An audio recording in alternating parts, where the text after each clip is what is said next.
Verdi nasceu numa pequena aldeia chamada Roncoli, no Ducado de Parma.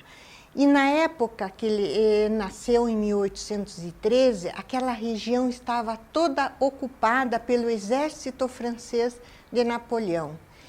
Então, seu pai, quando foi registrá-lo, precisou registrá-lo com o nome de Joseph Fortunin François. Ele foi registrado como um francês. E quando ele era ainda pequeno, houve uma invasão nessa região do exército austríaco, que ocupava antes dos franceses. Invadiram novamente para reocupar toda aquela área e foi uma série de batalhas e massacres nas aldeias daquela região. Verdi salvou-se pela astúcia e a iniciativa de sua mãe, que o agarrou e se escondeu no campanário da igreja da aldeia. E os ruídos eram grandes das batalhas, dos gritos, e a mãe dele sempre contava como um milagre, ele ficou quietinho.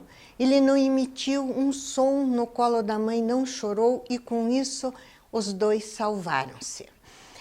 Ainda pequeno, o pai já observou a inteligência e o evidente interesse pela música. A família de Verdi era de pequenos comerciantes, pequenos proprietários. Nesta aldeia, o pai dele tinha uma estalagem para abrigar os viajantes e uma taverna. Quando ele tinha, então, 4 anos, o pai já contratou professor particular de latim e italiano para ele se preparar e entrar na escola local aos 6 anos de idade. E, ao mesmo tempo, já entrou no coro da igreja local e começou a aprender a tocar órgão.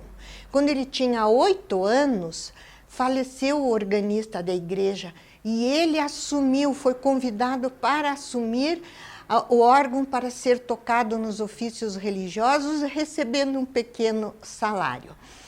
O pai, vislumbrando melhores oportunidades e estudos para aquele filho tão especial, mudou-se para a cidade, uma cidade maior, próximo a Roncoli, a cidade de Busseto, na Itália, né, também.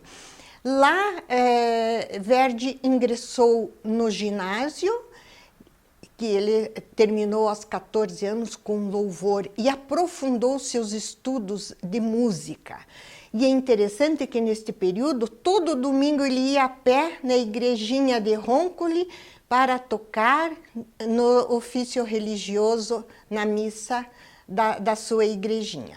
Então, com 14 anos, Verdi já tinha assim uma certa fama já na cidade, porque ele já compunha em vários gêneros, executava suas obras na igreja e também na cidade em apresentações, já tinha se sobressaído e já era comentado e respeitado como um músico. E desde cedo ele se identificou com a grande tradição italiana do canto, do bel canto italiano. Então, a parte vocal das óperas de Verdi são muito especiais, expressivas e dramáticas. E ele dá um tratamento pessoal e especial às vozes do canto lírico.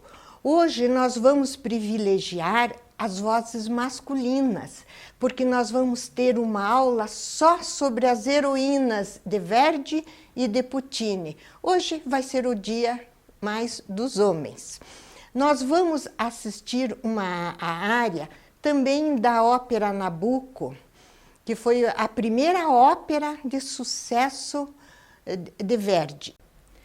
Quando ele estreou em 1840, foi um grande sucesso e também foi a ópera que lançou o Verdi para fora da Itália. Ela foi um sucesso na Itália e fora da Itália.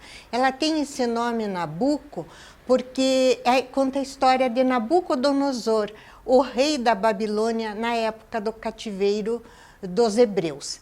Nós assistimos o coro va pensiero, que é o coro quando os hebreus lamentam a situação de escravos deles né, escravizados por um outro povo. Agora nós vamos ouvir uma área belíssima do personagem Zacarias, que é o grão sacerdote dos hebreus. Ele exalta nessa área, exalta o povo a não perder a fé, a não deixar de acreditar que aqueles maus tempos vão passar. É uma área expressiva e dramática.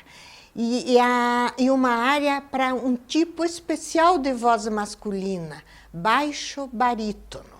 As vozes masculinas se dividem em o tenor, a voz mais aguda, a voz intermediária de barítono e a voz de baixo, bem grave. O baixo barítono é uma especialidade. São poucas as pessoas, homens, que nascem com esse timbre especial de barítono, mas com graves muito consistentes. É belíssimo de ver o timbre de uma voz grave masculina. E são raras e de difícil emissão, como as grandes vozes agudas. Se ela não for bem cantada, a gente não se sente confortável. E nós vamos assistir um belíssimo baixo barítono americano, Christian Van Horn, que vai cantar no Carnegie Hall para nós agora.